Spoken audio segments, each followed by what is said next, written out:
ఏపీలో అకాల వర్షాలు, వరదల కారణంగా దెబ్బతిన్న కాలువలు, డ్రైనేజీలు, చెరువులకు పడిన గండ్లను యుద్ధ ప్రాతిపదికన పూర్తి చేయాలని జలవనరుల శాఖ మంత్రి నిమ్మల రామానాయుడు అన్నారు.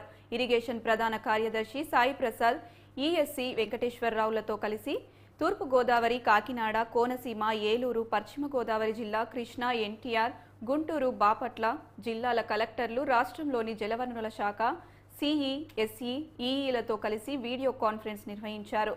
గట్లకు ఎక్కడెక్కడ గండ్లు పడ్డాయో గుర్తించి వాటిని వెంటనే పూడ్చాలని మంత్రి అధికారులను ఆదేశించారు.